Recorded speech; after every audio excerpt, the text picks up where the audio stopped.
پاک صلی اللہ علیہ وسلم کے وجود سے خون نکلا. حضور نے حضرت عبداللہ بن زبیر سے کہا ٹھکانے لگا دو, جاؤ ٹھکانے لگا دو, ایسی جگہ لگاؤ جہاں کسی کی نظر نہ پڑے.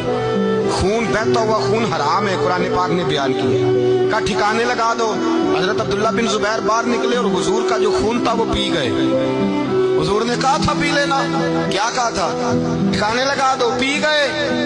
واپس آئے تو مصطفیٰ نے فرمایا کہاں ٹھکانے لگایا؟ کہا یا رسول اللہ ایسی جگہ جہاں کسی کی نظر نہیں پڑے گی, ایسی جگہ جہاں کسی کی نظر نہیں پڑے گی. حضور نے فرمایا پی گئے ہو؟ کہا حضور پی گیا ہوں. فرمایا جاؤ, نبی کا وعدہ ہے تمہارے وجود کو جہنم کی آگ چھوئے گی بھی نہیں. ایک دن حضرت عمر فاروق جناب ابو بکر صدیق سے ملنے آئے. کہنے لگے ابو بکر ایک کام سے آیا ہوں. ابو عمر کہو. امیر المومنین کے پاس آئے جناب عمر, ایک کام سے آیا ہوں. کہیے. کہنے لگے ایک شے کی ضرورت ہے, مانگوں گا تو آپ دے دیں گے؟ جناب عمر فاروق رضی اللہ تعالیٰ عنہ کہنے لگے میرے پاس میں تو ضرور دے دوں گا, تو میرا بھائی ہے بات تو کر. تو حضرت عمر نے پتا کیا مانگا؟ کہنے لگے ابو بکر وہ جو غار ثور میں تم 3 دن حضور کے ساتھ رہے ہو نا, میں 3 راتیں نہیں مانگتا, ان میں سے مجھے 1 رات دے دو. اور کیا لفظ ہے, کیا حسن ہے. کہنے لگے عمر کی زندگی کی ساری نیکیاں لے لو, 3 راتوں میں سے 1 رات مجھے دے دو, 1 رات مجھے دے دو. حضرت ابو بکر صدیق رضی اللہ تعالیٰ عنہ رو پڑے.